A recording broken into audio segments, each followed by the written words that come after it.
Hello, viewers. Here's a mindful man reading The Clinic by Paul G. Brett, a fellow writer. Upton Farm was at the other end of the parish. I'm laughing. It took me about 10 minutes to get there. Our part of the county largely consisted of farmland with arable crops and cattle, and some sheep in the more hilly parts. The church was on the southern edge of the village, where the pond and the pub were also to be found. I shouldn't say village really, for we were more of a small town these days. But people still talked about going down to the village, and it sounded much nicer. This was the ancient centre of the community. Most of the more recently built houses had gone up some distance away together with a few shops. As was often the case, the ancient parish church sat on a knoll by itself, deserted by the people who had found it more convenient to gather round the river or the green lanes or wherever commerce brought them together. And our village, church, and community were sometimes at odds with each other. "Here you are at last," said Mrs. Fairlop, ushering me in without ceremony. "Will you have a cup of tea or something stronger at this time of day? Ken makes his own beer, you know. It's not bad at all, though I would say that, wouldn't I? Someone said that she was called Mandy as well, I think." She was a handsome woman in her 50s with tousled auburn hair now turning grey. I felt she might have done better for herself than marry a simple farmer.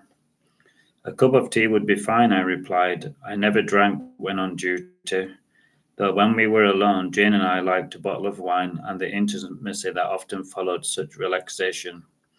"Not very good weather, is it? Can't trust July, never could." "Well, now," I said, "eventually, Amanda. She's in the hospital." "I know she's there," I said, interrupting, though I quickly made an effort to control myself and listen to the story at her pace. Is she all right?" "She wouldn't be in hospital if she were all right." She frowned at me, and I metaphorically kicked myself for my impetuousness. "But you're right, Vicar. She's not all right at all." Oh dear, do tell me what's happened. It's a long story." "Never mind," I said, more calmly this time. "There's no hurry, I've got plenty of time. Do you take sugar?" "I can't remember." "No thanks, it's fine as it is. And how are things up at the church these days? I'm sorry we don't get there as often as we should. Ken's not a church-going sort of a man, really, though he does believe." I wasn't sure what her husband might believe, but I was used to his disclaimer. Not very often usually meant never at all, except for weddings and funerals. And I was well aware that this was the case here. "And Amanda," I tried again, "she's been taken into hospital." "She has, and she's lucky to be alive." "She's had an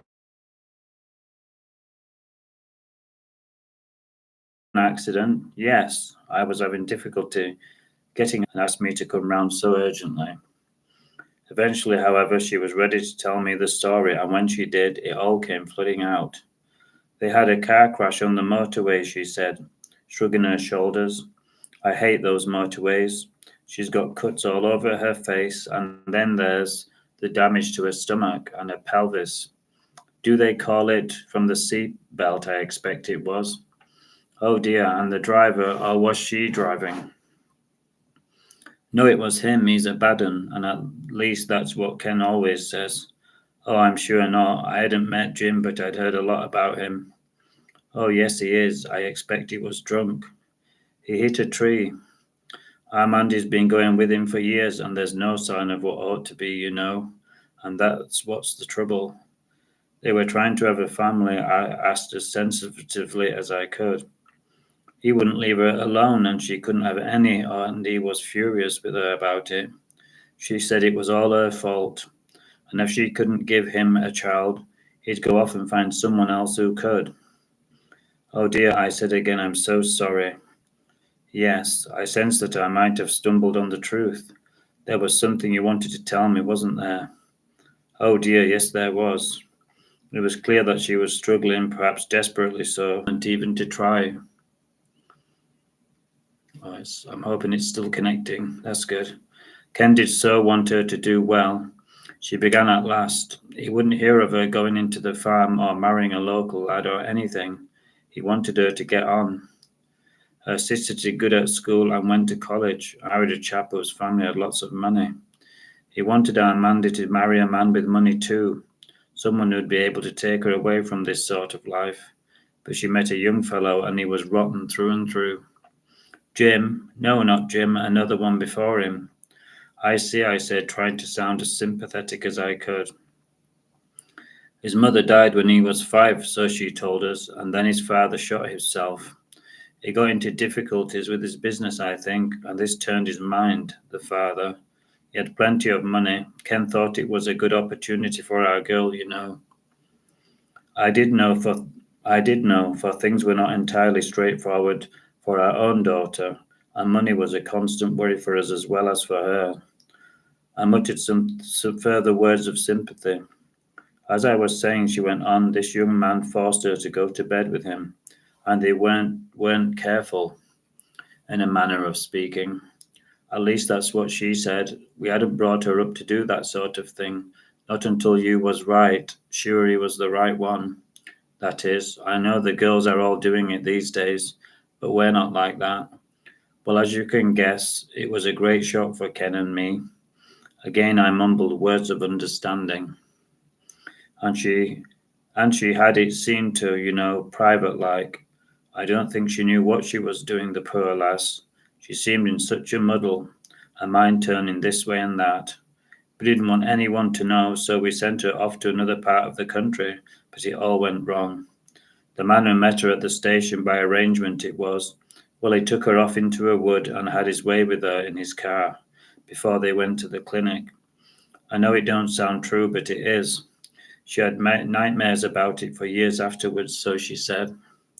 I listened patiently. We were clearly getting to the heart of the matter at last, and it was obviously not easy for her to get it all out.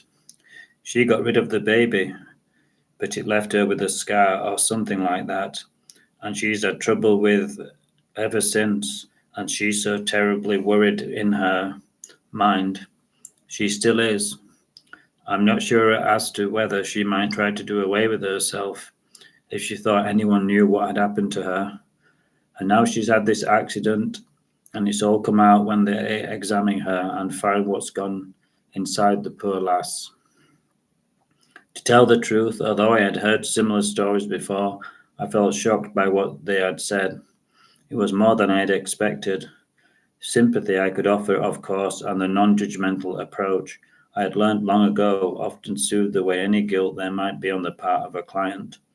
I should not say client. That was the word a social worker might use.